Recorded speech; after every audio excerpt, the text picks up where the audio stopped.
Since hardly 80 days are there, so how you can make your preparation more smart? 7 questions, 3 from art and culture, 1 from modern history. The question was regarding contribution of Jyoti Phule, and 2 from post-independence, how Bhakti literature had contributed in shaping the medieval society, how you can synchronize your preparation. It is specially designed for those who are going to write the mains just after 80 days. Hi everyone, here it is Sanjay Bharadwaj, Senior Faculty of History, Optional Paper and GS, and had been teaching for more than 20 years. So here at FT Plus, today we are going to start with a very important component of discussion, and the heading is the challenges in the preparation of history. It is specially designed for those who are going to write the mains just after 80 days. So many of you may be under dilemma how to summarize your preparation at the last moment. So here we have made an attempt to make your preparation more smart in this way. So I think the heading is very clear. So this discussion will move under the heading Art and Culture, Modern, Post-Independence, World History. So see here, guys, since hardly 80 days are there, so how you can make your preparation more smart without taking unnecessary scattered sources, how you can synchronize your preparation. Here we have made this attempt. So last year, the contribution of history was around 75 marks. Together there were 7 questions, 3 from art and culture, 1 from modern history. The question was regarding contribution of Jyoti Phule. And remember, the 3 from art and culture, 1 from modern history, Jyotibai Phule, and 2 from post-independence. Why I am saying 2 from post-independence? Because post-independence syllabus starts with the line consolidation and reorganization in the post-independence. So whatever consolidation it is going on in post-independence, it is a part of post-independence. And mind it, the question came last year regarding the ethos of civil services. The ethos of civil services, how it is promoting professionalism and nationalist consciousness. Guys, this will be also under the part of post-independence. The theme of the question is giving a message that it is linked with the post-independence. So in short, we can say 3 from art and culture, 1 from modern history, Jyotibai Phule contribution, how he served the needs of not only Dalits, all subaltern classes, the 1 from modern history, and 2 from post-independence. What post-independence, 2 questions were there.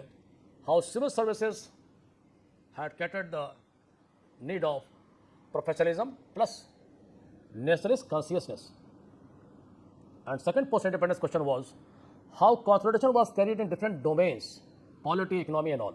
So mind it, 25 last year paper was 2 questions of post-independence, 1 from modern history, 3 plus 1 plus 2, it is 6 now. And the 7th question was from world history, and the topic was a very popular topic, French Revolution. So together, keeping in mind, the questions were 7, 2 from post-independence. Fine. So this discussion will move around the following dimensions. First, we will discuss about art and culture, how you can synchronize your preparation in the last moment, art and culture, secondly modern India, then post-independence, then world history. So I think this is clear. So see here, let us start discussion here. Since I can understand your temper at this moment, here in this short lecture I am trying my best so that you can synchronize your preparation and get a good score in GS1 paper. Guys, history is a static part. There is not so scope like in polity, economics and science texts to update with the current affairs.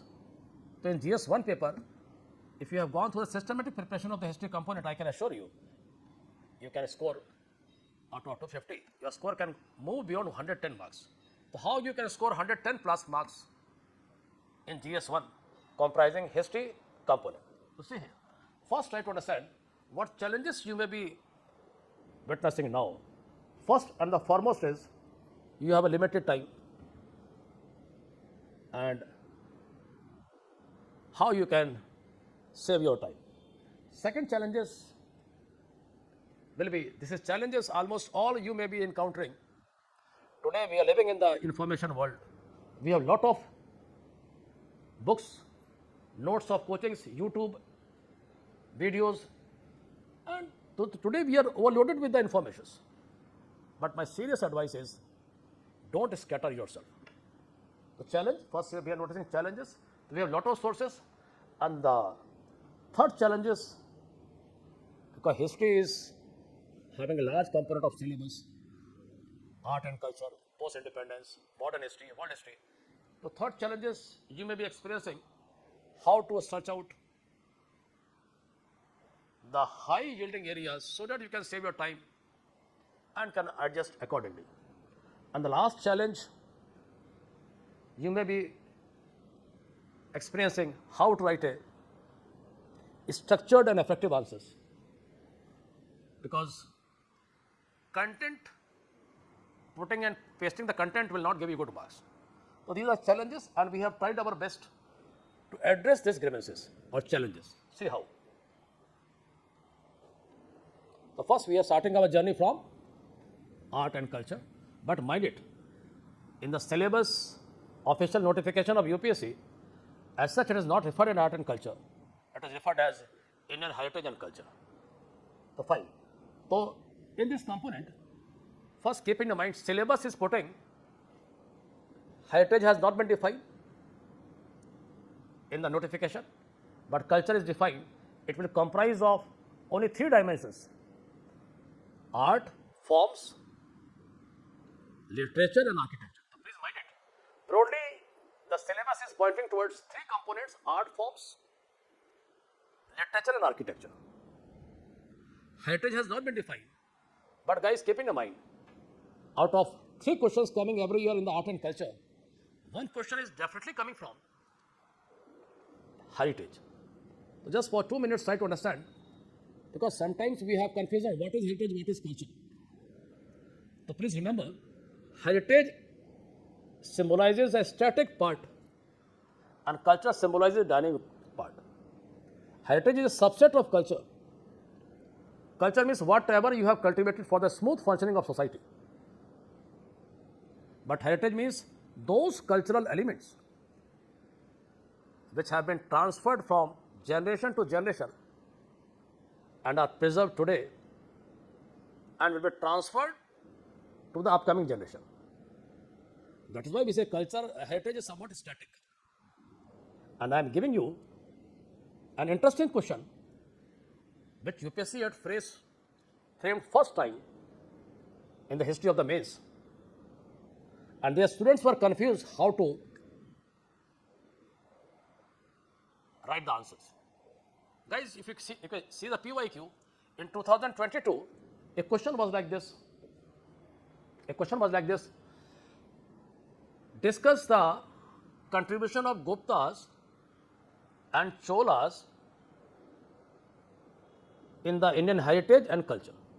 I think you got the theme of the question. Many of you may be thinking, simply put the answers without distinguishing between heritage and culture. Again, I am repeating the question. 2022, the question was, discuss the contribution of Guptas and Cholas in the Indian heritage, to the Indian heritage and culture. It means you have to pinpoint how Guptas and Cholas, their cultural elements are still alive today, and what cultural elements which evolved at that time but are not alive today. Because heritage means whatever have been preserved till date. So in that type of question, be mentally aware. Heritage means you have to take out those points which are still live. Just shortly, just for 2 minutes, try to understand. Suppose I say Gupta's heritage. You can pick a subheading. Heritage means first time in times of Guptas, India got a geographical name, Bharatvarsha. Still it is going on. Secondly, in the field of, you find in Puranas, Dharam Shastras, whatever rituals got evolved, whatever sanskars got evolved, they are still live in society. In case of cultural elements, you can refer about whatever they had evolved in the field of paintings, in the field of sculptures, in the field of cave architecture. Simultaneously, same is under Cholas. When we say Cholas heritage, the Cholas had contributed a lot in deepening the roots of Brahminism in South India. This is part of heritage. Some temples of Cholas are still the part of cultural elements, still worship is going on. So I think you got my point. First time a UPSC had made a question contribution of this in the heritage and culture. So there you have to make a separate heading, heritage and culture. I think you got my point. So here in art and culture, or you can say heritage and culture, what the trend shows, trend is showing, dance may question we find in 13, numismatic can be called as a miscellaneous component of culture. Gandhar art question has been asked 3 times, but here we have referred about in 2019. Last question came in 19. Buddhist art, stupa art is very important, and heritage art, fine. Now see, what PYQ trend we notice in literature and architecture. These are the recurring themes which are very important. Just have a short look over it. Chola architecture, Gandhar sculpture, medieval history may we find this is a very driving topic. Not only Krishna Dev Rai, the whole Vijayanagar art, and this year 26 May, in this component we mentally prepare that question can come from Vijayanagar art and architecture. Rock art architecture is also a prominent heading. And in this Sangam literature,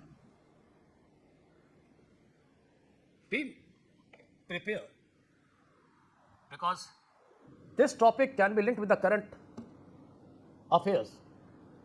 Just few months back, you may have heard about Kiladi inscription, which was in news. Hence, if any phenomena, current part of the history component was in news, chances are there that question can come from the theme.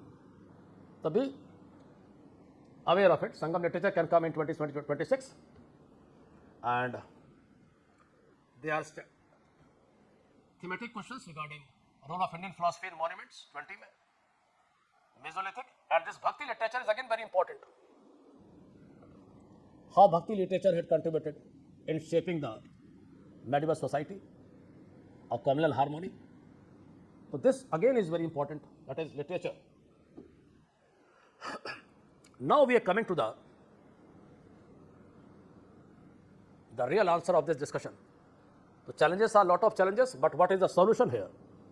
So here at FT Plus, we have tried our best to give you the answer of what strategic approach is required. So firstly, in this short duration of 80 days, at least for 2 or 3 days, try to search out the recurring themes, and there you will come to the conclusion. So just for 10 years papers, try to search out the recurring themes. For example, I am giving the answer. Last year a question on Harappan architecture was asked. But mind it, it means broadly the theme is architecture, not town planning. This year we can again expect a question of the same, because almost every year, if not every year, every alternate years, Harappan has been a favorite topic of UPSC. It was currently in news also. Just few months back, the ex-CM of Tamil Nadu had announced some million award to the person who will decipher the script of Harappan. Because South India, they want to prove it that Dravidians are the descendants of the Harappans. Since it was in news, the UPSC can put some micro elements in the question: mystery of Harappan script or Harappan heritage, because it was currently in news. Along with this, in the current affairs scenario, Government of India had established a system called as IKS, Indian Knowledge System, under Ministry of Education. Under this, a digital library has been opened under the control of Cultural Ministry to promote this all traditional knowledges which India had evolved in the past. And the same Cultural Department, Indian Council of Cultural Relations, is going to start some cultural courses regarding promotion of or awakening of India's past knowledge. Since it was currently in news, question can come regarding what advancement India had made in this field of traditional knowledge system. Please remember, it can be the question in 2026 means. Nextly, we can say the next questions, probable question can be like this. Gupta art, Chola's art, they are the recurring topics. So don't scatter yourself.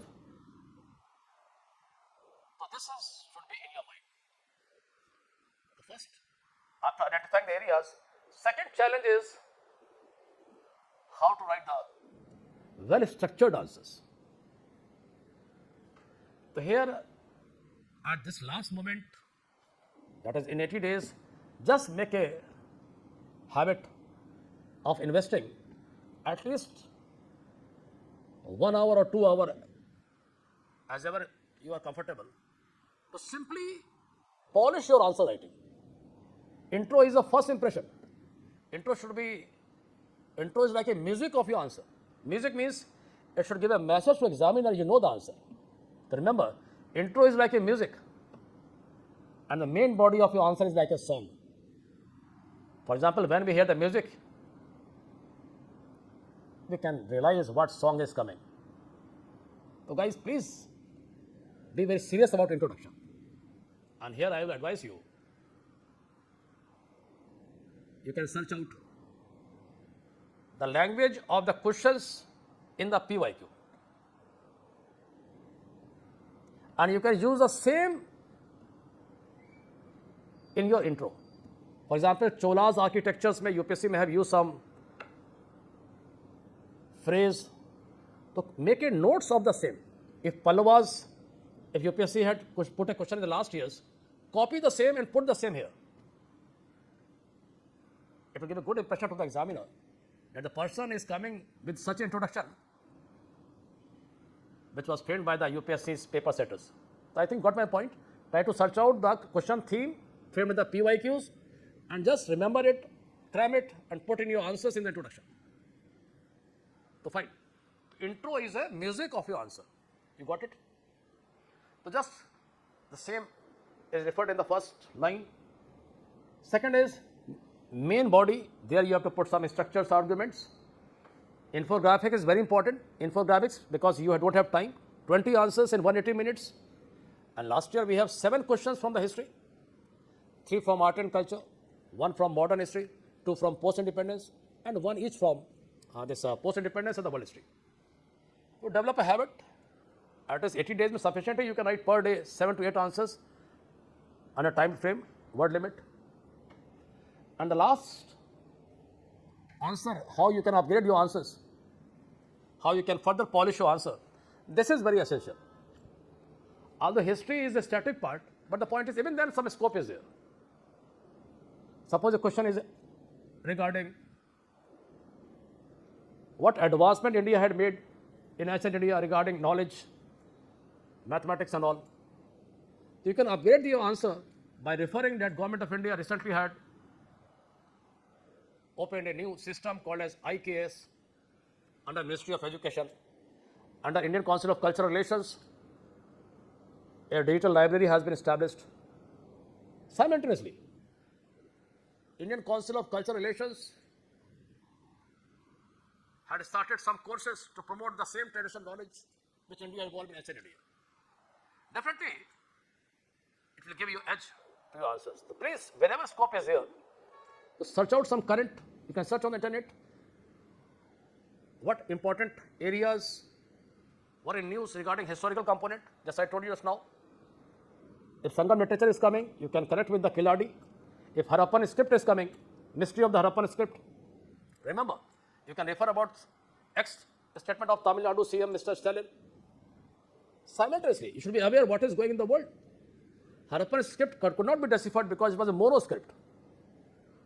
But simultaneously, those who were contemporaries, like Mesopotamia, Egypt, it got deciphered because it was not mono script. It was by script. So you should be aware of it. So this updating your answers is very important. Suppose any question is in the static part and UNESCO had told me it was in news, add the same. So this is simply how you can further upgrade your answer by connecting with the current affairs. Fine.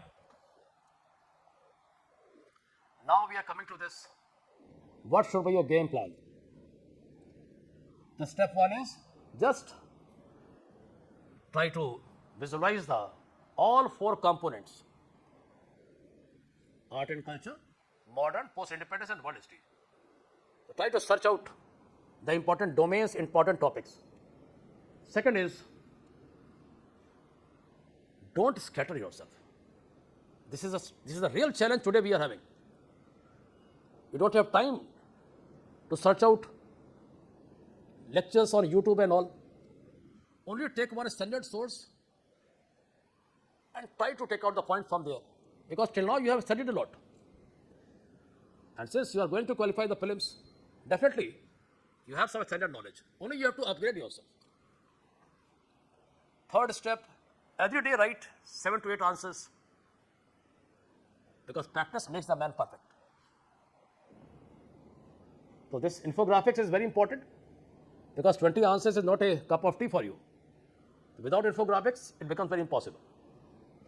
Third, I think this we have discussed, linking of your answers with the current affairs. I told you how. This time, be mentally aware, present basically. The question can come from Harappan heritage, Harappan script because they were in news. So finally, keep in mind, history is not simply memorizing of ideas. It is understanding of forces of changes and forces of continuity. The core areas which you can expect in modern history,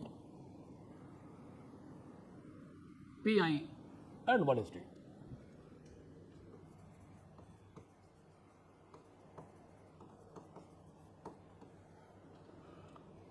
So after seeing the papers of the last 12 years, I came to the conclusion that these topics are recurring topics and you cannot escape it.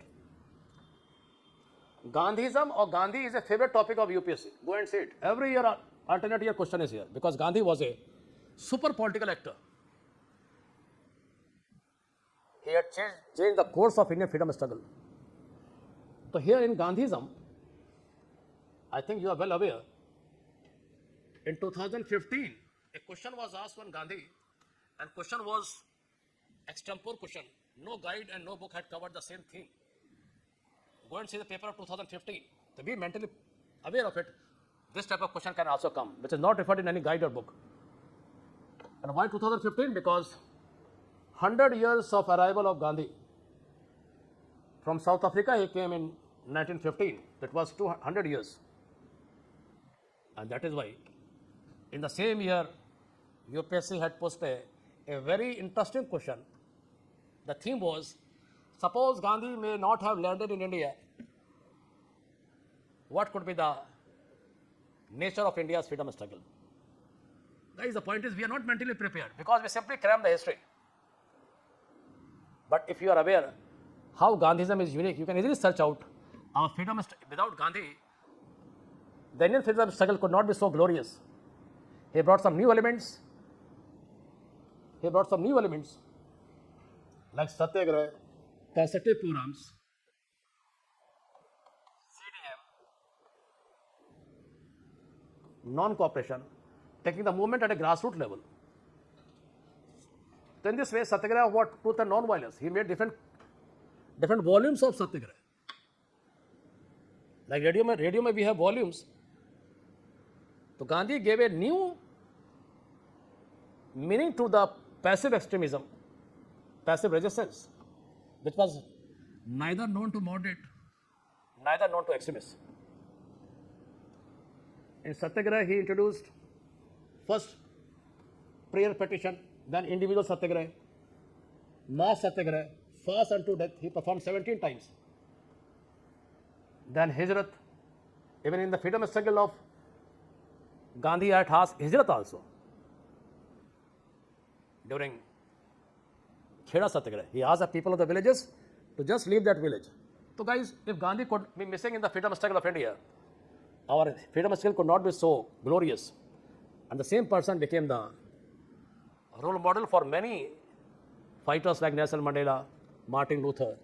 Even last year, not last year, but a few years back, when the media people asked the ex-president of USA, Barack Obama, in next birth, what you want to become? You know what was the answer? He said, I want to become Mahatma Gandhi. So fine, it means you got the point. So Gandhism, if Gandhi could be missing, probably our history could not be so verified. So Gandhism, be ready about it, how Gandhi changed the course of the freedom struggle. Every year alternate, their question is coming. Next is moderates, extremists, their contribution and limitation. Please mind it. This is a recurring theme. Moderate extremism, then revolutionary nationalism. Revolutionary nationalism. Very important topic. This time, 2026, maybe we are expecting it. I think you are well aware. Whenever India had some political vacuum or disturbance, we have phases of revolutionary nationalism. Like Bengal partition, the first phase. When Gandhi suspended non-cooperation, again we have a second phase. Subhash Chandra Bose had called Gandhi's suspension of NCM as national calamity. Many youth of leaders of Congress left Congress. They made HRA, HSRA. And third phase start with the Second World War. So, make a short note on this revolutionary nationalism. Side by side, subaltern struggle is very important. Subaltern means scattered revolts and movement going in at pan-India level. Subaltern topics, every year question is coming. If not every year, alternate question. Subaltern. Alternate year question is coming. That is peasants, tribals, women,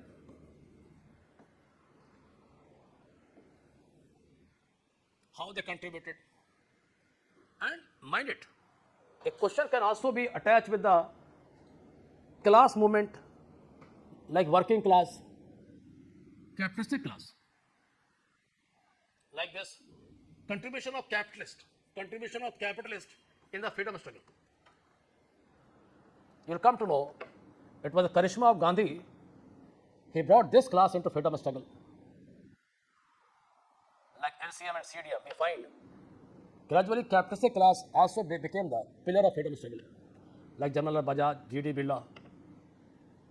So contribution of capitalistic class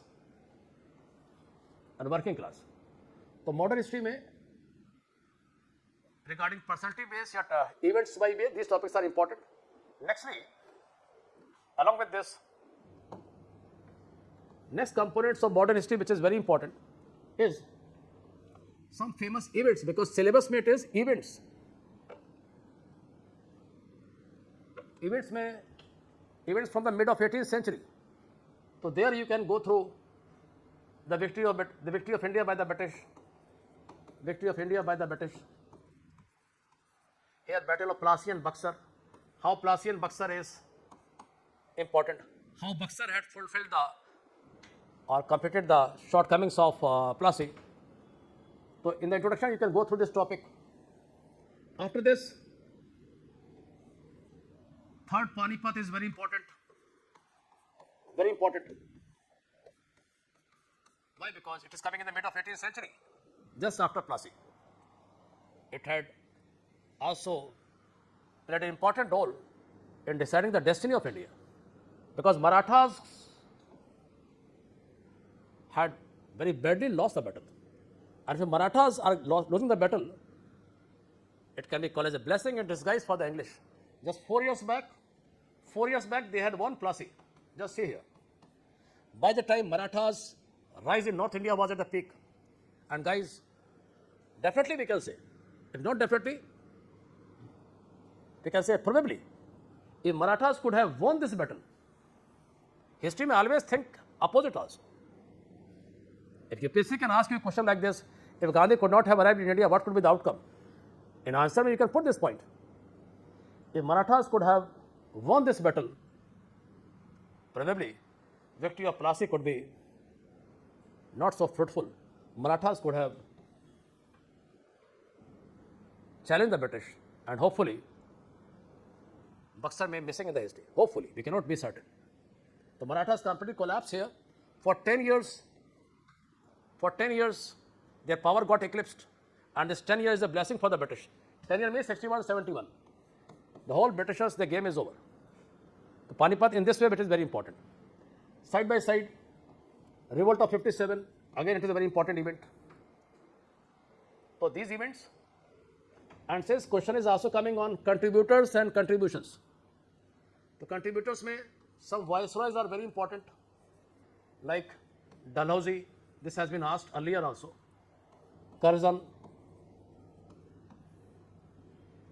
So just roughly revise the same.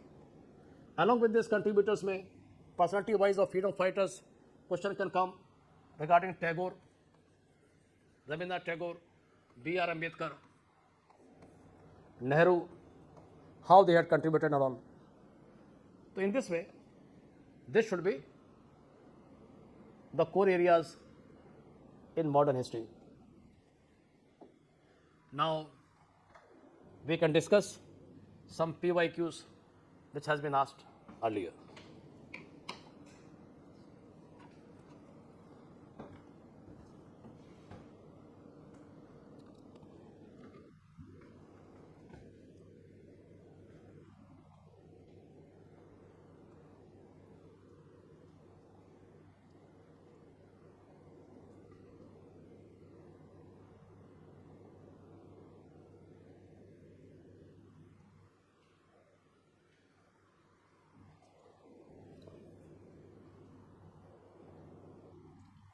ठीक है, इसके बाद बोला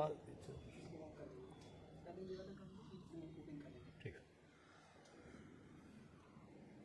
Hi everyone, here we are going to discuss some PYQs which will definitely help you in realizing which areas are given priority by the UPSC in the mains. This is PYQ of modern history. It is 23 and 24, but I am writing 25 here also. Question 25, 2025. So first see the back side.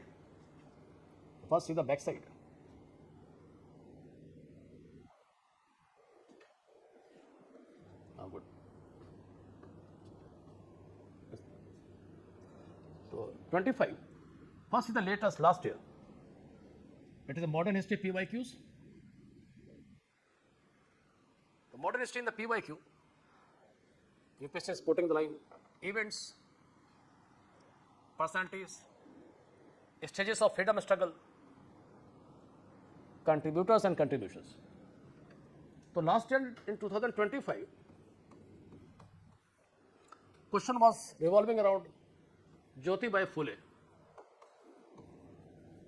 It was 250 words, 15 marker question. That means this is giving you a message that in 26, be mentally aware that we can expect question on social-religious reform movement. It is revolving around personality, contributors. In this year, we can expect question from either Ram Mohan Roy, Dayanand or Vivekanand. Because this Renaissance or reform movement was not a chapter in the modern history, please mind it. It is not a chapter. It was a driving force which had prepared the background of Indian nationalism. And I can definitely say, if India could not have witnessed the reform movement of 19th century, we could not be having Dayanand, Vivekanand. Our history, our freedom struggle could not have been shaped accordingly. It could be like Bangladesh or Pakistan. That is why UPSC know almost every 2-3 years question is coming from the same theme. So be mentally prepared. That reform movement में personality based question can come in 26. It may be either of them. Ram Mohan, Dayanand, Vivekanand. How they had shaped the background of Indian nationalism. And mind it, I am just giving a hint. Remember, these thinkers lying in this Renaissance, they had evolved the two mantras, that is Swaraj and Swadeshi. Even the concept of national language is coming here. Why Swaraj, Swadeshi? Because you have lost the same. After Plassey and Buxar, you lost your polity, you lost your economy, that is your cotton industry collapsed. Hence, this Renaissance is giving you concept of S1, S2. S1 means Swaraj, S2 means Swadeshi. National language, Dayanand. Swaraj was given by Dayanand and Swadeshi was given by Gopal Hari Deshmukh. He is a Marathi reformer. And these words became so appealing to us, they became the mantra. First time, they became the mantra of Swadeshi movement. Even Gandhi carried the same. Later he modified Swaraj with the Purna Swaraj. So this is the way you can connect the reform movement with the freedom struggle. Or you can connect this reform movement with the national identity. Or short you can say, I am giving you a single mantra to know the significance of this chapter. Not chapter, it is a driving force. This Renaissance can be called as a milestone in the history which had given a Aadhaar card to India. Aadhaar card means national identity. Like in Aadhaar card, you have your name, your picture and photo and address. These thinkers had given Aadhaar card to India, like Dayanand, Ram Mohan, Vivekanand, Jyotibai Phule. They first united the whole Indians by asking them to come out from the conservative culture. They promoted the concept of national language. And finally, they are giving you some medicine of Swaraj, Swadeshi. Because you have lost the same and you are enjoying the same mantras. In short, they gave an identity to what? India. So fine. So this is should be very important topic. In 25, we have only one question of modern history. Preceding year 24 mein, the question was revolving around Gandhi. That is how Quit India movement, what were the events? What events that led to the Quit India movement? Here, right from Second World War, we have lot of points. Second World War started, 39. Without taking India into confidence, India was made a party. There will be a lot of events. Second World War, foreign Congress ministry is resigned. August offer is coming. It failed to satisfy our sentiments. Then Cripps mission is coming. It further failed to satisfy. Finally, this is immediate cause.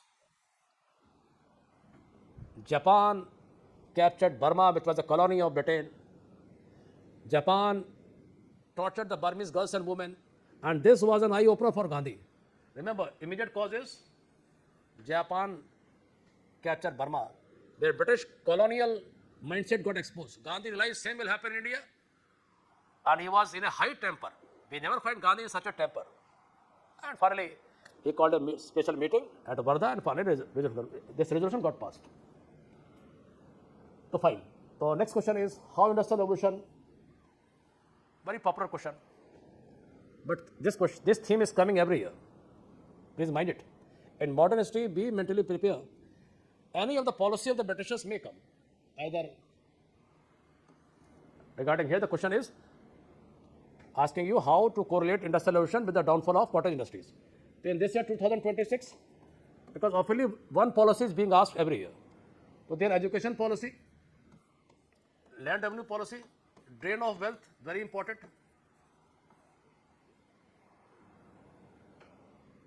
And either of the act, please remember, either Government of India Act 1919, 1909 or 1935. Just have a short review of the same.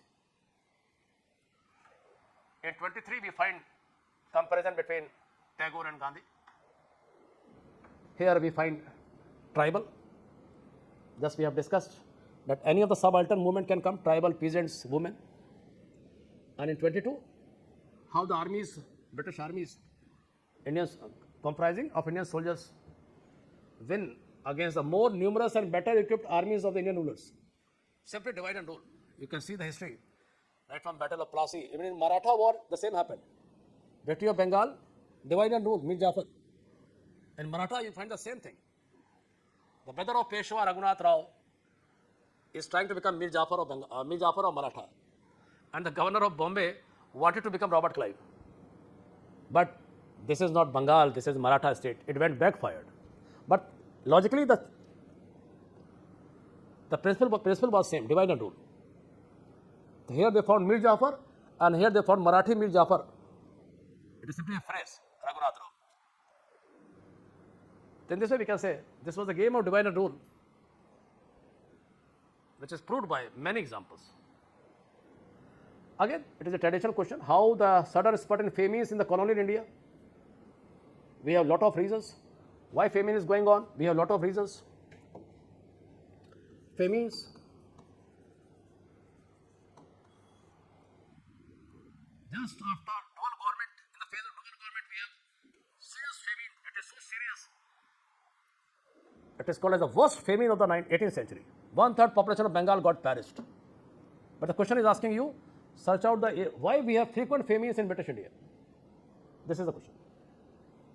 Almost every decade we have a famine. So guys, to always try to make some ready-made, structured notes. This is also a driving topic. First, we can say large part of land revenue is diverted in field of trade and commerce. Even Naroji had commented in his book Poverty and British Rule that Britishers drained more than 75% part of land revenue in T&C. It means revenue is coming from here, but going in field of trade and commerce. And he had commented, if Britishers could have even invested 25% of revenue in modernization, probably the face of India's agriculture at time of independence could be different. They have ruined the first point is diverted.